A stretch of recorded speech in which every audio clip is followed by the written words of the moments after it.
நாட்டையே நடுங்க வைத்த நாமல் ராஜபக்சவின் சொத்து மதிப்பு கசிவு. தங்க நகைகள் மட்டும் 100 மில்லியனுக்கு மேல். இதோ முழு விபரம். குற்றவாளிகளின் வீடுகளுக்கு சென்று பணம் பெற்ற எம்பிக்கள் தொடர்பில் திடுக்கிடும் தகவலை அறிவித்த அனுர தென்னிலங்கையை பரபரப்பாக்கிய அறிவிப்பு. நடுங்கும் அமைச்சர்கள். காலையிலேயே பரபரப்பாக பேசப்படும் விவகாரம். ஜனாதிபதி அனுர, பிரதமர் உள்ளிட்ட முக்கியஸ்தர்களின் சொத்து விவரங்கள் கசிவு. அனுரவிடம் இருப்பது இவ்வளவும் தானா? தியாக தீபத்திற்கு அஞ்சலி செலுத்த சென்ற அமைச்சரை வழிமறித்த முன்னணியினர். செம்மணிக்கு ஜனாதிபதியை அப்போ ஏன் கூப்பிட்டீர்கள் என்று கேள்வி எழுப்பிய என்பிபி உறுப்பினர். வழிமறித்தமைக்கு எதிர்ப்பு தெரிவித்து வரும் மக்கள். சம்பத் மனம்பேரியின் சட்டத்தரணியிடமிருந்து சிக்கியது துப்பாக்கி. நேற்று மனம்பேரி சரணடைந்த நிலையில் கைப்பற்றப்பட்ட பயங்கர பொருள். அதிரடி காட்டிய போலீசார். கைது, சிறைவாசம், பிணைக்கு பின் ரணிலை சந்தித்த நாமல். பொது வெளியில் நடந்த சம்பவம். நான் தற்போது ஓய்வூதியத்தை கொண்டே உயிர் வாழ்கிறேன். எனக்கு வேறு எந்த வருமானமும் இல்லை. மைத்ரிபால ஸ்ரீசேன வருத்தம். திலீபனின் நினைவிடத்தில் அமைச்சருக்கு நேர்ந்த கதி. உச்சக்கட்ட ஆத்திரத்தில் தமிழ் எம்பி. யாழ் மந்திரிமனை இடிந்தமைக்கு தனிநபரே காரணம். சாடும் தொல்லியல் திணைக்களம். காணிக்குள் யாரையும் உள்ளே வரவிடாமல் தடுத்த உரிமையாளர். சில பாராளுமன்ற உறுப்பினர்கள் ஒழுங்கமைக்கப்பட்ட குற்றவாளிகளின் வீடுகளுக்கு சென்று லஞ்சம் பெற்றுள்ளதாகவும், சில அமைச்சர்கள் ஒழுங்கமைக்கப்பட்ட குற்றவாளிகளை தங்கள் வீடுகளுக்கு அழைத்துள்ளதாகவும் ஜனாதிபதி அனுரகுமார் திசாநாயக்க தெரிவித்தார். மத்திய அதிவேக நெடுஞ்சாலையின் கடவத்தை மிரிகம பிரிவின் கட்டுமான பணிகளை மீண்டும் தொடங்குவதற்கான தொடக்க விழாவில் பேசிய ஜனாதிபதி, சந்தேக நபர்கள் குழு மீதான விசாரணைகள் இலங்கையின் குற்றவியல் வலையமைப்பில் அவர்களுக்கு ஆழமான தொடர்பு இருப்பது தெரிய வந்துள்ளதாக கூறினார். எவ்வாறாயினும் இந்த குற்றவியல் அரசியலை முடிவுக்கு கொண்டுவர அரசாங்கம் பாடுபட்டு வருவதாகவும், இதுவரை கைது செய்யப்பட்டுள்ள ஒழுங்கமைக்கப்பட்ட குற்றவாளிகள் போதைப்பொருள் வலையமைப்பில் சுமார் 50% பொறுப்பானவர்கள் என்றும் அவர் தெரிவித்தார். பொருளாதாரம் சரிந்த பிறகு ஒரு தசாப்தம் இழக்கப்படுகிறது என்று ஒரு பழமொழி உண்டு. இதை ஒரு தசாப்தத்துக்கு குறைவாக குறைக்கலாம். அதற்காக பட்ஜெட்டில் இருந்து பணத்தை ஒதுக்குவோம். இலங்கையில் மீண்டும் ஒருபோதும் நெருக்கடி ஏற்படாத வகையில் நாட்டை கட்டி எழுப்புவோம். உட்கட்டமைப்பை உருவாக்குவது மட்டும் போதாது, அது ஒரு அம்சம் மட்டுமே. சட்டத்தின் ஆட்சியை உறுதி செய்ய வேண்டும். மீன்களையும் சுறாக்களையும் சிக்க வைக்கும் ஒரு சட்டம் இருந்தது. யாரும் நினைக்காத இடங்களை சட்டம், எட்டாத இடங்களை சட்டம் அடைக்கிறது. எந்த சக்தியும் அதை திரும்ப பெற முடியாது. ஒரு நிலையான அரசை உருவாக்க நாம் அனைவரும் சட்டத்தின் கீழ் கொண்டு வர வேண்டும். ஒழுங்கமைக்கப்பட்ட குற்றக்கும்பர்கள் மேல்பரப்பில் உள்ள அரசை போன்று ஒரு கருப்பு அரசை உருவாக்கியுள்ளன. இந்த நிலத்தடி அரசை நாங்கள் முற்றிலும் முடிவுக்கு கொண்டு வருவோம். தற்போது கைது செய்யப்பட்டவர்கள் நம் நாட்டில் 50% போதைப்பொருள் வலையமைப்பை கையாண்டுள்ளனர். சில எம்பிக்கள் தங்கள் மாத வாடகையை எடுத்துக்கொள்ள அவர்களும் வீட்டுக்கு சென்று பணத்தை எடுத்துச் சென்றுள்ளனர். சில அமைச்சர்கள் இந்த மக்களை பணத்திற்காக வீட்டுக்கு அழைத்து வந்துள்ளனர். இதை நாங்கள் கடுமையாக எதிர்க்கிறோம். பொதுமக்களிடமிருந்து 1 ரூபாயை கூட நாங்கள் வீணாக்கவில்லை. நாங்கள் அரசு இயந்திரத்தில் இன்னும் பழைய பழக்கங்களுக்கு அடிமையாக இருக்கும் சிலர் இருக்கிறார்கள் என்பதும் எங்களுக்கு தெரியும். இந்த மக்கள் புதிய அரசியலுக்கு ஏற்ப மாற வேண்டும், அல்லது அவர்கள் வெளியேற வேண்டும், அல்லது நாங்கள் அவர்களை அனுப்புவோம். இந்த ஜனவரியில் மேலும் 30% சம்பள உயர்வையும் பின் 10% சம்பள உயர்வையும் தருவோம். அது போதாது என்பது எங்களுக்கு தெரியும். 2026ஆம் ஆண்டில் சம்பள உயர்வை வழங்க 11,000 கோடி செலவாகும் என்றும் அவர் குறிப்பிட்டார். ஜனாதிபதி, பிரதமர், எதிர்க்கட்சித் தலைவர் உட்பட அமைச்சர்கள், நாடாளுமன்ற உறுப்பினர்களின் சொத்து மற்றும் பொறுப்புகளின் விவரங்கள் வெளியிடப்பட்டுள்ளன. கையூட்டல் மற்றும் ஊழல் ஒழிப்பு ஆணைக்குழு சொத்து விவரங்களை வெளியிட்டுள்ளது.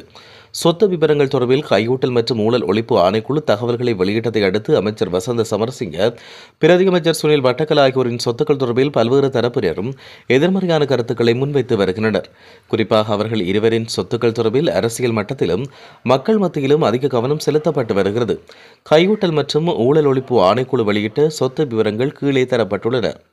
ஜனாதிபதி அனுரகுமார திசாநாயக்க 4 கோடி ரூபாய், தங்க நகைகள் 11,25,000 ரூபாய், வாகனங்கள் 1,50,00,000 ரூபாய். இதேவேளை வங்கிக் கணக்குகளில் உள்ள பணம் 13,77,435 ரூபாய். மொத்த சொத்து மதிப்பு 5,75,02,435 ரூபாய். பிரதமர் ஹரணி அமரசூரிய மொத்த சொத்து மதிப்பு 2,70,00,000 ரூபாய். அமைச்சர் பிமல் ரத்நாயக்க சொத்து மதிப்பு 2,50,00,000 ரூபாய். அமைச்சர் விஜித கேரத். மொத்த சொத்து மதிப்பு 3,75,82,276 ரூபாய். அமைச்சர் நலிந்த ஜெயதிச 8,41,68,750 ரூபாய். தியாகதீபம் திலீபனுக்கு அஞ்சலி செலுத்தச் சென்ற கடல் தொழில் அமைச்சரை தமிழ் தேசிய மக்கள் முன்னணியினர் தடுத்து நிறுத்திய சம்பவத்துக்கு பலரும் கண்டனம் வெளியிட்டு வருகின்றனர். யாழ்ப்பாணத்தில் தியாகதீபம் திலீபனின் நினைவேந்தல் நிகழ்வுகள் நல்லூரின் பின்வீதியில் அமைந்துள்ள தியாகதீபத்தின் நினைவிடத்தில் நடைபெற்றது. இந்நிலையில் நேற்றைய தினம் மாலை கடல் தொழில் அமைச்சர் ராமலிங்கம் சந்திரசேகர் மற்றும் தேசிய மக்கள் சக்தியின் உறுப்பினர்கள் தியாகதீபத்துக்கு அஞ்சலி செலுத்தச் சென்றபோது அங்கிருந்து தமிழ் தேசிய மக்கள் முன்னணியினர் அமைச்சரை அஞ்சலி செலுத்த அனுமதிக்க மாட்டோம் என்று தடுத்து நிறுத்தி முரண்பட்டனர். சம்பவம் தொடர்பில் சமூக வலைதளங்களில் இது வைரலாகியுள்ள நிலையில் தியாகதீபத்தின் தியாகத்தை மதித்து அஞ்சலி செலுத்த வந்த அமைச்சரை தடுத்து நிறுத்தியமை கண்டிக்கத்தக்கது என பல தரப்பினரும் தமது கண்டனங்களை சமூக வலைதளங்களில் பதிவிட்டு வருகின்றனர். 2025 ஆண்டுக்கான நாடாளுமன்ற உறுப்பினர்களால் லஞ்ச ஒழிப்பு ஆணையத்தில் சமர்ப்பிக்கப்பட்ட சொத்து அறிவிப்புகளில் முன்னாள் ஜனாதிபதி மஹிந்த ராஜபக்ஷவின் மகனும் ஸ்ரீலங்கா பொதுஜன பெரமுனவின் நாடாளுமன்ற உறுப்பினருமான நாமல் ராஜபக்ஷவின் சொத்து அறிவிப்பு சமூகத்தில் அதிக பேசப்பட்டதாக கொழும்பு ஊடகம் ஒன்று செய்தி வெளியிட்டுள்ளது. நாமல் வைத்திருக்கும் மிக பெரும் செல்வம், வணிகங்கள் மற்றும் சொத்துக்கள். நாமல் ராஜபக்ஷவின் சொத்து அறிக்கையில் குறிப்பிடப்பட்டுள்ள தங்க நகைகள் மற்றும் பிற பொருட்களின் மதிப்பு மட்டும் 100 மில்லியனை தாண்டியுள்ளது. அவற்றில் 1.3 மில்லியன் மதிப்புள்ள தங்க நெக்லஸ் உள்ளது. 1.6 மில்லியன் மதிப்புள்ள தங்க ஜெயகுந்தா, 2.3 மில்லியன் மதிப்புள்ள ஒரு வகை 23 தங்க நாணயங்கள், 3.5 மில்லியன் மதிப்புள்ள 30 தங்க வளையல்கள், 10 மில்லியன் மதிப்புள்ள நீலக்கல் ரத்தினம், 20 மில்லியன் மதிப்புள்ள ரத்தின கற்கள் பதிக்கப்பட்ட தங்க நெக்லஸ், 20 மில்லியன் மதிப்புள்ள 2 வெள்ள தங்க நெக்லஸுகள், 10 மில்லியன் மதிப்புள்ள வைரங்கள் பதிக்கப்பட்ட ஒரு வெள்ளை தங்க நெக்லஸ், 2.1 மில்லியன் மதிப்புள்ள ஒரு தங்கப்பதக்கம், 1.2 மில்லியன் மதிப்புள்ள ஒரு வைர ஆபரணம், 16 மில்லியனுக்கும் அதிகமான மதிப்புள்ள 3 ரோலெக்ஸ் கடிகாரங்கள். மற்றொரு தனித்துவமான உண்மை என்னவென்றால் அவற்றில் 10 விலை மதிப்பெற்ற முத்து நெக்லஸ்கள் உள்ளன. இவற்றில் பெரும்பாலானவை குடும்ப குலதெய்வங்கள் மற்றும் பரிசுகள் என்று கூறப்படுகிறது. அவரின் நிதி சொத்துக்கள் 50% உரிமையை கொண்ட பிற வணிகங்கள் மற்றும் நிலங்கள் பற்றிய தகவல்கள் சமர்ப்பிக்கப்பட்டுள்ளன. அதன்படி இலங்கையில் அவருக்கு சொந்தமான ஹோட்டல் சங்கிலியில் உள்ள அறைகளில் எண்ணிக்கை சுமார் 200 ஆகும். நாமல் ராஜபக்ஷவின் வருமானம் பின்வருமாறு காட்டப்பட்டுள்ளது. ஆனால் அவருக்கு சொந்தமான வணிகங்களின் வருமானம், இந்த சொத்துக்கள் மற்றும் பொறுப்புகள் அறிக்கையில் குறிப்பிடப்படவில்லை. போதைப்பொருள் ரசாயனம் குறித்த குற்றச்சாட்டில் சரணடைந்த சம்பத் மனம்பேரி தொடர்பான வழக்கில் முன்னிலையான ஒரு சட்டத்தரணியிடமிருந்து துப்பாக்கி கண்டுபிடிக்கப்பட்டதாக காவல்துறையினர் தெரிவித்தனர். மித்தனியவில் கச்சா மற்றும் அவரின் 2 குழந்தைகள் கொலை செய்யப்பட்ட வழக்கும் அந்த பகுதியில் ஐஸ் எனப்படும் போதைப்பொருள் தயாரிக்க பயன்படுத்தப்பட்டதாக சந்தேகப்படும் 2 ரசாயன கொள்கலன்கள் கண்டுபிடிக்கப்பட்ட வழக்கு நேற்று வலஸ்முல நீதவான் நீதிமன்றில் விசாரணைக்கு எடுத்துக் கொள்ளப்பட்டது. அதன்போது மேற்கு வடக்கு குற்றப்பிரிவின் காவலில் உள்ள பெக்கோ சமன் மற்றும் தம்பரி லஹிரு ஆகியோரும் நீதிமன்றத்தில் முற்படுத்தப்படவிருந்ததால் நீதிமன்ற வளாகம் பலத்த பாதுகாப்புடன் சூழப்பட்டிருந்தது. அத்துடன் நீதிமன்றத்துக்கு வந்த சட்டத்தரணிகள் உட்பட அனைவரும் கடுமையான சோதனைக்கு உட்படுத்தப்பட்டனர். குறிப்பாக ஒரு சட்டத்தரணியின் காரில் பிஸ்டல் வகை துப்பாக்கி ஒன்று, 15 தோட்டாக்கள் நிரம்பிய மெகசின் மற்றும் மேலதிகமாக 5 உயர் தோட்டாக்கள் கண்டுபிடிக்கப்பட்டன. விசாரணையில் அந்த துப்பாக்கி சட்டபூர்வமாக சட்டத்தரணிக்கு வழங்கப்பட்டதாக கண்டறியப்பட்டுள்ளது.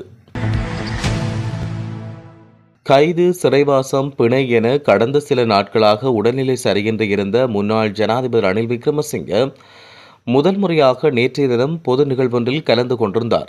கொழும்பில் நடந்த ஒரு திருமண விழாவில் கலந்து கொண்ட அவரை நாமல் ராஜபக்ஷ சந்தித்துள்ளார்.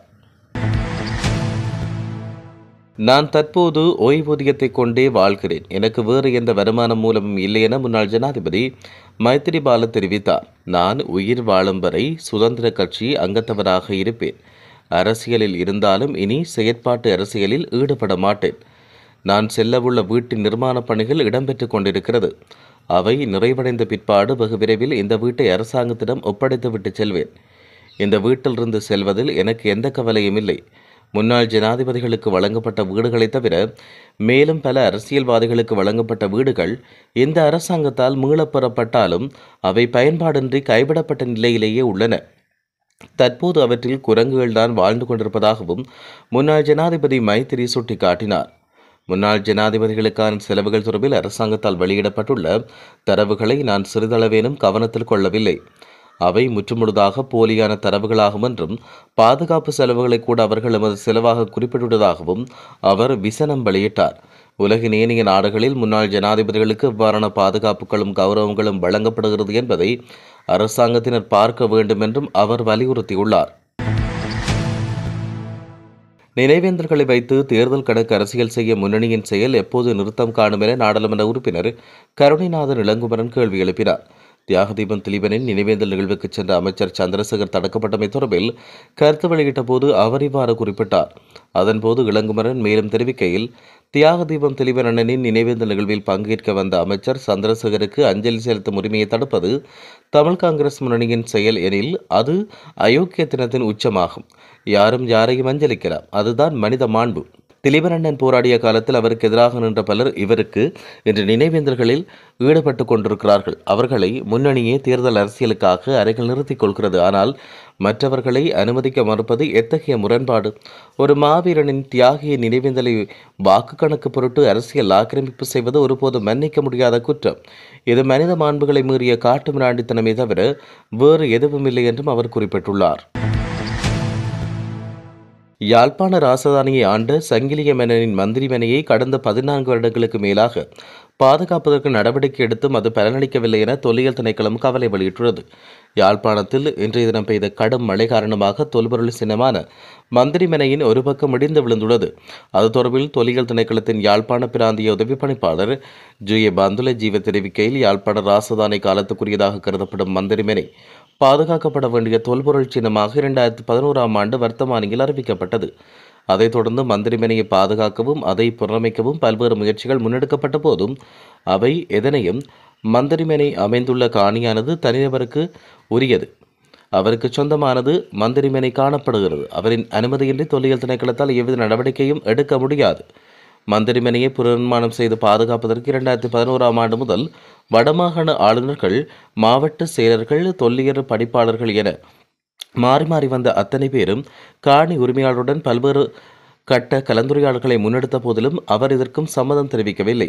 இந்நிலையில் இந்த காணியை கொள்வனவு செய்வதற்கான முயற்சிகள் முன்னெடுக்கப்பட்ட போதும் அதற்கும் அவர் சம்மதிக்கவில்லை.